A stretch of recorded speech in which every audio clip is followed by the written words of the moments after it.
Alléluia. Alléluia. Alléluia. Alléluia. Alléluia. Comme ça, après le culte, il nous est venu à l'idée de parler un peu de l'unité dans l'Église et comment faire pour arriver à cette unité, qui est d'ailleurs la clé, l'unité dans l'amour, la clé de l'Église. Nous avons beaucoup de cantiques qui nous en parlent, mais actuellement, nous constatons que nous ne vivons pas ces cantiques-là. Nous ne vivons pas cette unité, cette union dans l'amour christique. Aujourd'hui, nous allons essayer de chercher des pistes, des idées pour comment est-ce qu'on pourrait développer tout doucement et que ça s'étende un tout petit peu comme du lierre, progressivement, à toute l'Église, partant peut-être de nous, et que finalement, on se retrouve tous comme des frères et sœurs, parce que nous avons toujours les mêmes lois, nous avons la même doctrine, mais nous sommes bicéphales. Ça traduit vraiment une division que nous, célestes, progressivement, on commence tout doucement à vouloir s'en débarrasser. Est-ce que c'est possible? Nous avons espoir et on va essayer de débattre dessus pour voir les idées des uns et des autres. Merci. Alléluia. Alléluia. Oui, comme la maman Paulette vient de le souligner dans son propos liminaire, l'unité de l'Église, c'est un sujet brûlant, un sujet d'actualité, un sujet complexe, mais qu'on le veuille ou pas, nous tous, nos pensées, nos cœurs, nos prières y tendent. Que Dieu ait pitié de nous. Amen. Comme tentative d'éléments, d'idées qui peuvent concourir à cette unité, à mon humble petit avis, je dirais que tous les chrétiens célestes, de quelque bord où ils puissent se trouver, ils sont intéressés. Parce que c'est nous tous, du plus petit au plus grand, qui ensemble constituons l'Église comme céleste. Nous savons que l'Église comme céleste a une histoire. Et plus précisément au niveau de la succession, parce que c'est de là que vient le problème. On ne va pas tirer de long en large là-dessus. Mais nous savons que très tôt, dès le début de l'Église,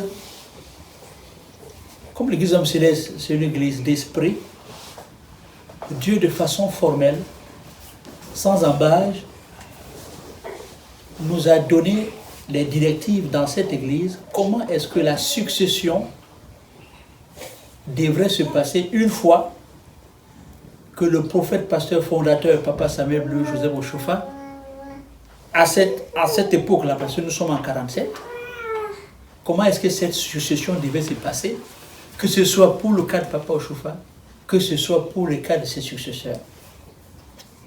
Et nous savons qu'une maman Marie Zebounou, d'après les recherches que nous avons faites, et l'enseignement que Dieu nous a permis d'avoir, que cette maman a donné une prophétie sous l'inspiration divine, et cette prophétie stipulait que une fois que le prophète pasteur fondateur aurait fini sa mission, alors son successeur devait être désigné par l'Esprit Saint. Pas par les hommes, mais par l'Esprit Saint. Et que dans cette prophétie, parce que la maman, ce jour-là, elle n'était pas, parce que l'Église était embryonnaire à cette époque-là. C'est de façon succincte, je veux parler un peu de cette prophétie. Et comme ils avaient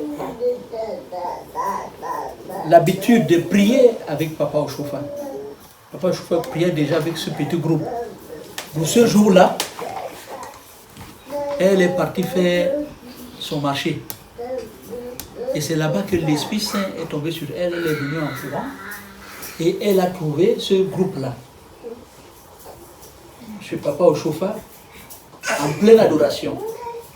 Et quand elle est entrée, et elle doit tourner vers l'assistance, elle a dit, vous allez voir quelque chose.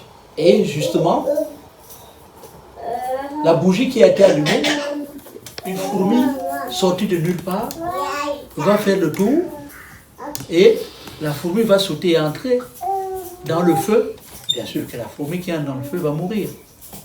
Mais elle, doit tourner, qui ne voyait pas ce qui se passait derrière, elle va dire que ça, c'est le premier signe. Une autre fourmi va encore apparaître de nulle part, va faire la même chose, et il y aura aussi une troisième fourmi. Et c'est là où elle va expliquer que voilà ce que l'Esprit Saint dit. Que l'actuel, à cette époque-là, à cette période, nous sommes en 1947, Papa Oshofa n'était pas encore pasteur. Il avait le grade d'évangéliste. Et elle disait donc, Maman Marie Zévonou, dans sa prophétie, que tel sera le parcours de ceux dont Dieu aura donné pour mission de diriger l'Église. Vous savez, ceux qui vont devenir pasteurs, parce que Papa Oshofa va devenir pasteur bien après. Que pas deux pasteurs en même temps, mais un. Lorsqu'il finit, le pasteur finit sa mission, il entre dans la gloire de Dieu et son successeur sera nommé par l'Esprit Saint, va prendre le commandement et il en sera ainsi au fil du temps. Au niveau de l'unité, j'ai dit que en tant que chrétien céleste, chacun de nous doit être conscient de pourquoi il est chrétien céleste. Et chacun doit comprendre la gravité de la mission que Dieu lui donne dans cette église, en tant qu'être, en tant qu'individu. Et j'en ai pour preuve, lorsque nous allons dans nos familles, il y a un patriarche, et tout le monde se resserre autour de ce patriarche. On peut avoir des vues différentes, mais on se dit toujours qu'il faut que la famille soit comment? Unie. D'où, en ce qui concerne nous, chrétiens célestes, je considère que nous avons pour Père Jéhovah, créateur de toutes choses, Dieu Tout-Puissant, c'est lui notre Père.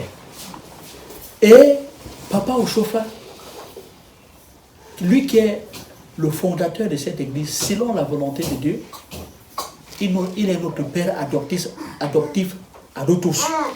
D'où, nous tous, nous devons nous reconnaître d'abord en Dieu et en Papa Oshofa, de par l'enseignement que Dieu nous a dispensé à travers ce saint temps.